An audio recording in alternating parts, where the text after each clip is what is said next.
कृतनमत्बन्धं परं ब्रह्म नराकृति सौन्दर्यसार सर्वस्वं वन्दे नन्दात्मजं महान् प्रपन्नपरिजाताय तोत्रवेत्रैकपाणये ज्ञानमुद्राय कृष्णाय गीतामृतदुहे नमः।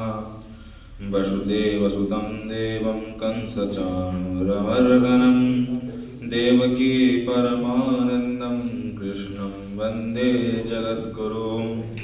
वंशी विभूषितकरान्नवनीरदावत् पीताम्बरादरुणबिम्बफलाधरोष्ठात् पूर्णेन्दुसुन्दरमुखादरविन्दनेत्रात् कृष्णात् परं किमपि तत्त्वमहं न जाने। सर्वप्रथम अखिलेश्वर इस संसार के कण कण में विराजमान भगवान श्री हरि के स्वरूप नंदनंदन देवकी नंदन आनंद घन चित्त घन भगवान श्री कृष्ण के चरणों में कोटि सा नमन करता हूँ। तदुपरांत परम पूज्य परम आराध्य नित्य वंदनीय प्रातः स्मरणीय लाखों लोगों के पथदर्शक परम पूज्य गुरुदेव के चरणों में कोटि सा नमन तथा रोज चल रहा संघ व्यास सभागार में उपस्थित जो हमें रोज नया पाठ पढ़ाने वाले हमारे पथ पर मार्ग दिखलाने वाले पथ प्रदर्शक पूज्य गुरुदेव के चरणों में कोटि सा नमन करता हूँ तथा व्यास सभागार में उपस्थित सभी भाइयों का स्वागत अभिनंदन तथा जो भी सज्जन लोग मुझे ऑनलाइन सोशल मीडिया के माध्यम से देख सुन पा रहे हैं उन सबका स्वागत अभिनंदन। तो मैं आपको 13वें अध्याय के 7वें श्लोक में जो ज्ञान के 7 लक्षण भगवान ने बताया, मैं आपको बारे में चर्चा हो रही थी। तो मैंने उस समय आपको कहा था अमानित्वम अदम्यत्वम अहिंसा क्षांतिरार्जवम आचार्योपासनम शौचम स्थैर्यम आत्मविनिग्रह। मैंने अमानित्वम आपको बताया था कि अपने में श्रेष्ठता का भाव ना हो, दूसरों को सम्मान दे सकें, दूसरों को श्रेष्ठ माने, ये बतलाया था ज्ञानी अगर आपको ज्ञानी की ओर जाना है। और अदम्यत्वम दिखावटी ना हो, जो हो आपके दिखावटीपन बिल्कुल भी ना हो, अहिंसा वाले हो, हिंसा वाले ना हो, क्षमावान बने और आर्जवम सरलता आपको सीधापन हो, इसके बारे में हमने चर्चा किया था।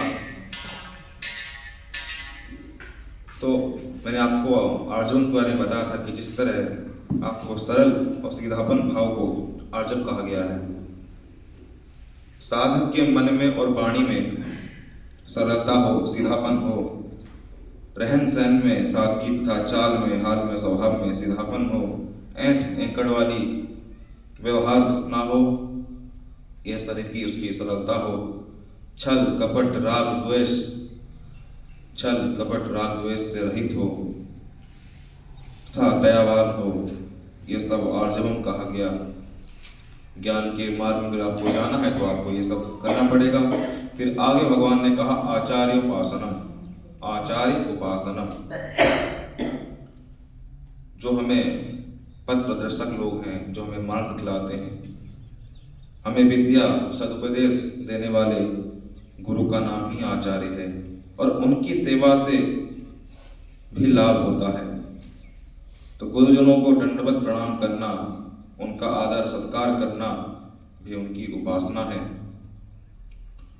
पर यह तो है ही, लेकिन वास्तव में उनके द्वारा दिए गए सिद्धांत वाक्यों को वचनों को अपने जीवन में प्रयोग करना, उतारना, यह सच्ची उपासना है। अगर गुरु हमें कुछ ज्ञान की बातें बता रहे हैं, कुछ कर रहे हैं, उसको तो पालन करना बहुत आवश्यक है। भले ही हम दूसरों को बताते हैं, लेकिन खुद के जीवन में अगर उसको उतारें तो ही सच्ची उपासना हो पाएगी। क्योंकि भगवान ने भी कहा है अगर आपको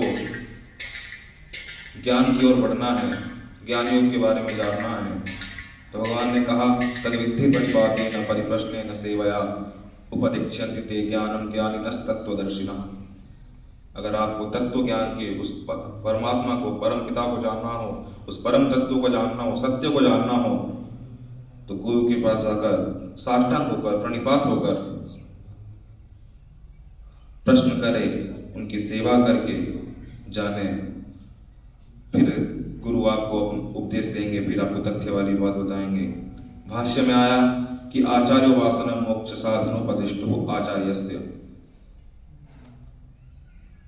आचार्य गुरु की उपासना करने से मोक्ष साधन का उपदेश करने वाले गुरु के पास जाएं।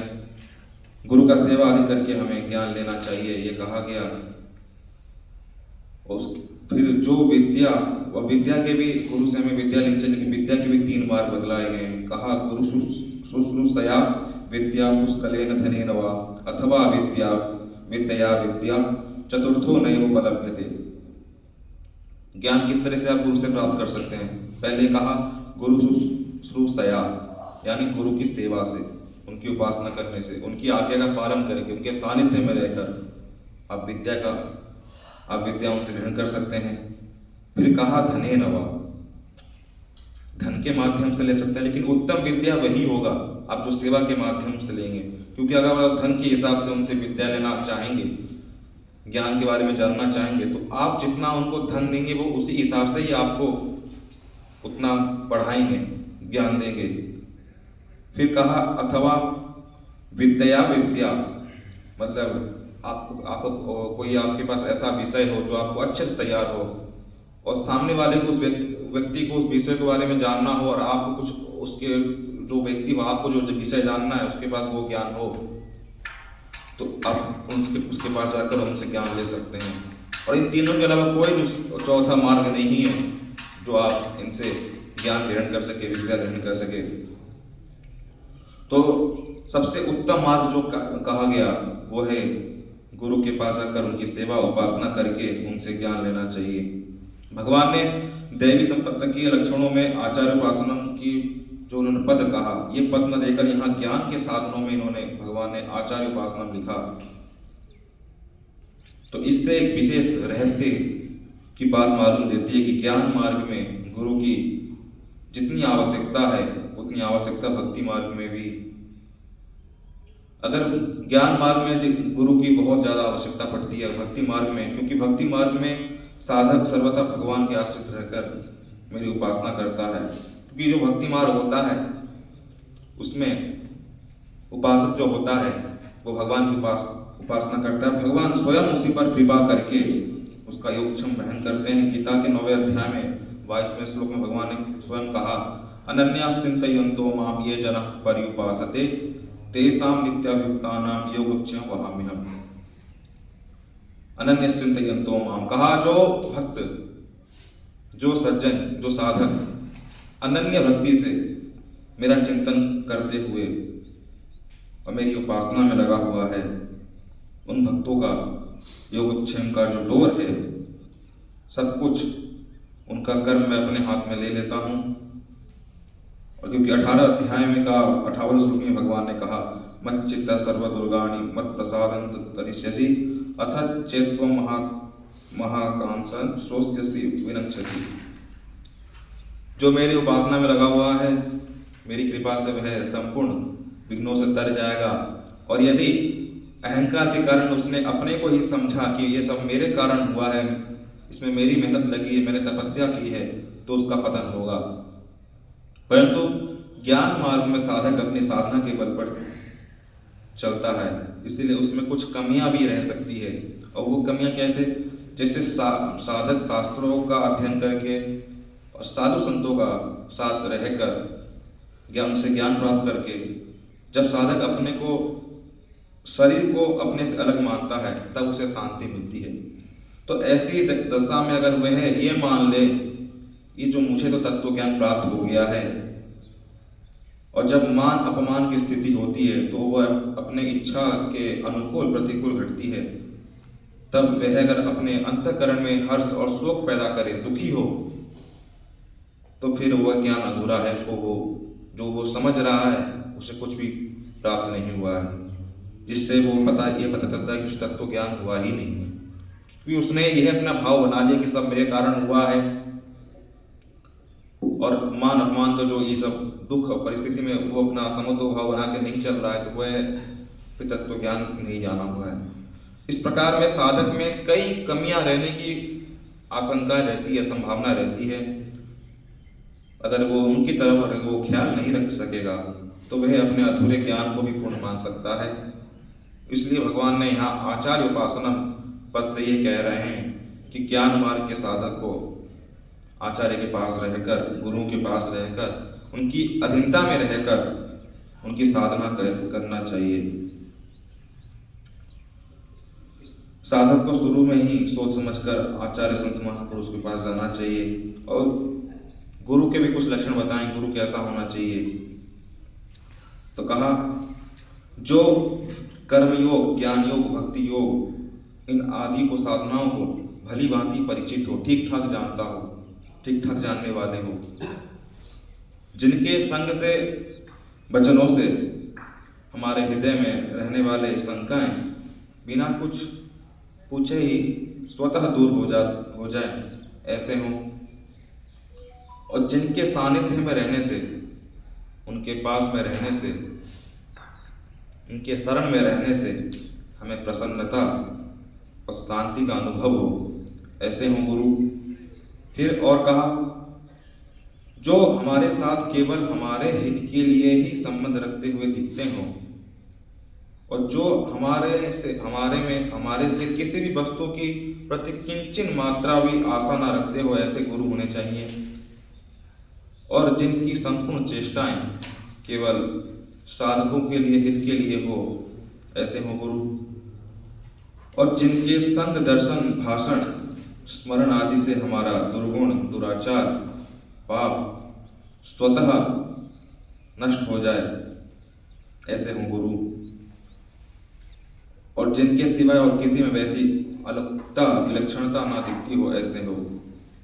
तो कहा, ऐसे आचार्यों, गुरुओं और संतों के पास हमें रहना चाहिए ज्ञान के लिए। और केवल हमें अपने उद्धार के लिए ही उनसे संबंध रखना चाहिए। वे क्या करते हैं, क्या नहीं करते हैं, ऐसी क्रिया क्यों करते हैं, वे कब किसके साथ कैसी वार्ता करते हैं, कैसा बर्ताव करते हैं आदि में अपनी मति ना लगाना चाहिए।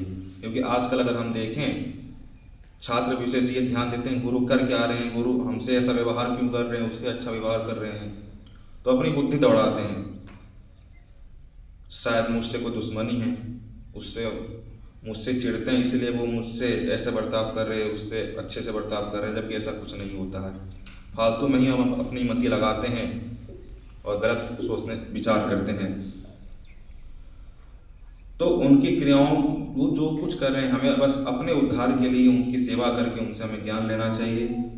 तो इसीलिए साधक को उनके अधीन होकर रहना चाहिए, उनके आज्ञा के अनुसार, गुरु की आज्ञा के अनुसार क्रिया कर्म करने चाहिए और श्रद्धावान होकर करना चाहिए। अगर ऐसा महापुरुष अगर आपको नहीं मिलता है ढूंढने पर भी, तो साधक को चाहिए कि वह केवल परमात्मा के परायण होकर बैठे, उनका ध्यान, चिंतन, भजन में लग जाए और विश्वास रखे कि परमात्मा अवश्य ही गुरु की प्राप्ति करा देंगे। और वास्तव में अगर देखा जाए तो पूर्णतया परमात्मा पर अगर आप निर्भर हो जाने के बाद गुरु का जो काम है वो परमात्मा स्वयं करते हैं, स्वयं पूर्ण करते हैं। क्योंकि गुरु के द्वार भी वस्तुतः परमात्मा ही साधक का मार्ग दर्शन कराते हैं। तो उपाय क्या बताया, जिस साधक का परमात्मा प्राप्ति के लिए ये उद्देश्य है, उसमें यह भाव रखना चाहिए कि आज तक जिस किसी को भी, जो व्यक्ति भी कुछ भी मिला है, वो सब गुरु की कृपा है, संतों की कृपा रही है। उनकी प्रसन्नता से, उनके अनुकूल बनने से सब कुछ प्राप्त हुआ है। ऐसे अपने हृदय में भाव रखना चाहिए। कबीरदास जी ने भी कहा है कि यह तन विष की बेलरी, गुरु अमृत की खान, शीस दियो जो गुरु मिले तो भी सस्ता जान। कबीर जी कहते हैं कि यह जो शरीर है ये विष से भरा हुआ है, पापों से भरा हुआ है, अंधकार से भरा हुआ है, और गुरु अमृत की खान है। वह आपको अंधकार से ज्ञान की ओर ले जाएंगे, मूढ़ता से ज्ञान की ओर ले जाएंगे, अज्ञान से ज्ञान की ओर ले जाने वाले होते हैं। तो अगर आपको अपना शीश भी उनको समर्पण करना पड़े देना पड़े तो भी यह बहुत कम होगा। अगर सच्चा गुरु आप मिले तो यह सौदा भी बहुत सस्ता पड़ जाता है। तो भगवान ने यहाँ आचार्य उपासनम गुरु को सर्वोच्च बतलाया है, क्योंकि जो गुरु होता है वह अपने शिष्यों के हित के लिए ही सब कुछ उसे बताता है, और उसे जो परम तत्व का ज्ञान, अगर शिष्य सेवा भाव का उसका सच्चा है, वो सेवा गुरु सब देखते हैं, उसको ज्ञान प्रदान करते हैं। अब गुरु के तो मैंने आपको कुछ लक्षण बताए गुरु कैसा होना चाहिए, लेकिन कुछ विशेष बातें शिष्यों का भी कर्तव्य बनता है।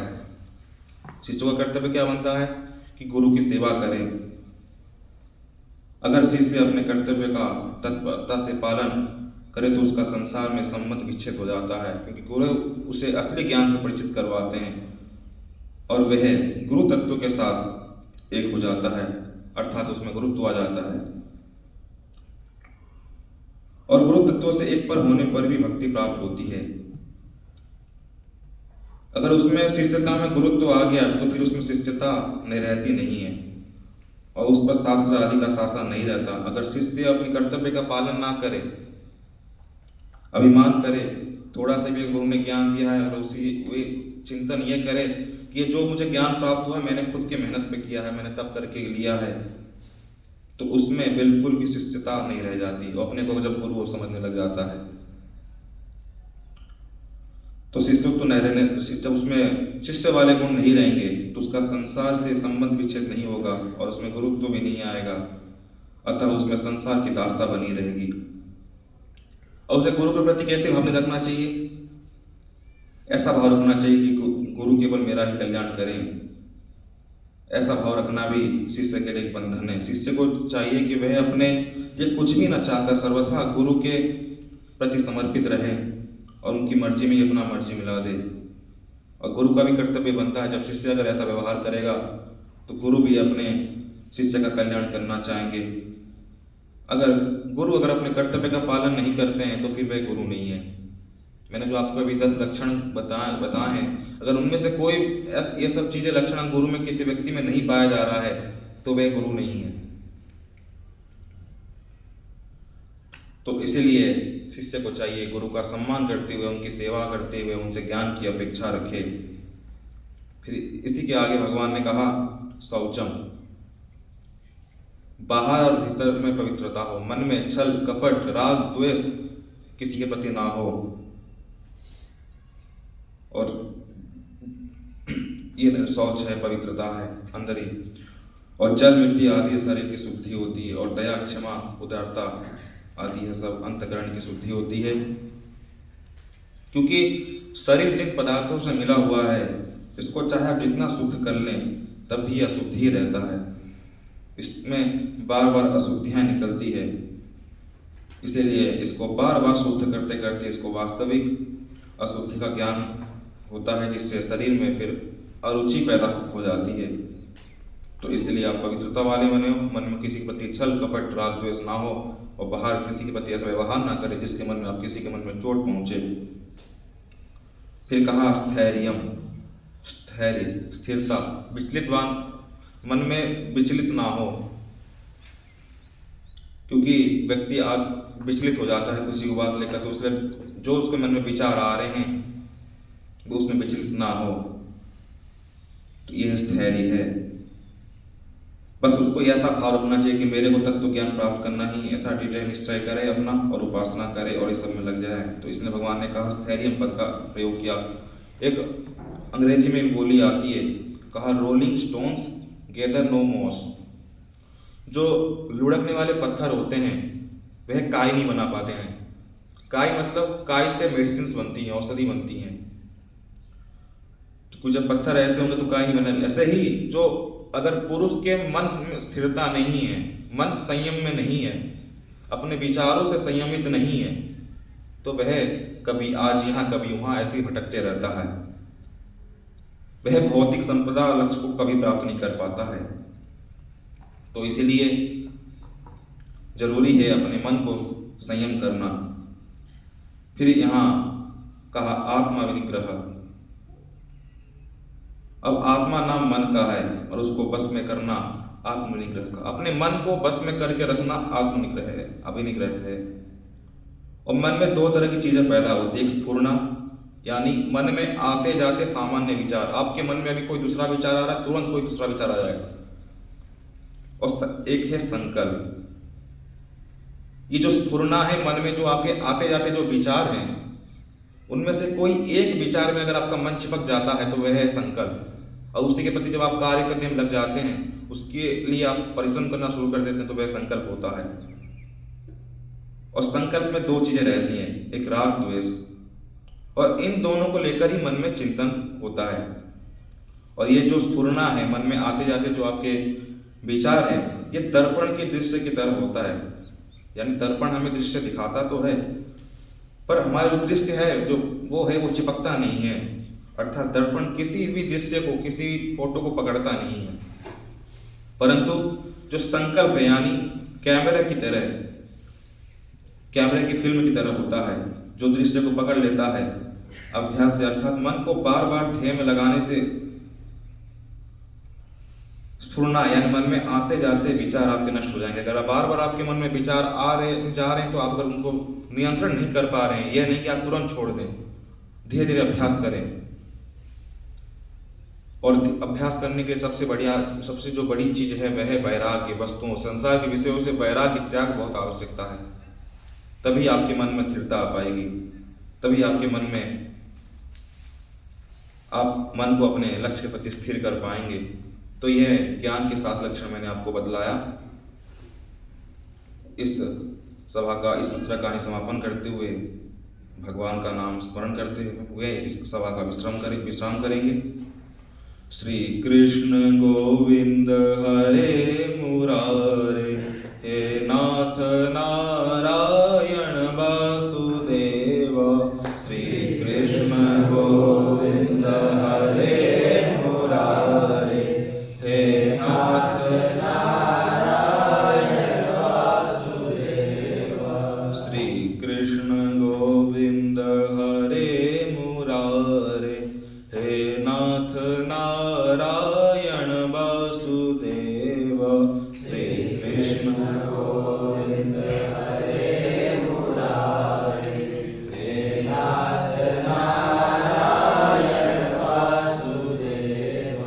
हे नाथ नारायण वासुदेव, हे नाथ नारायण वासुदेव।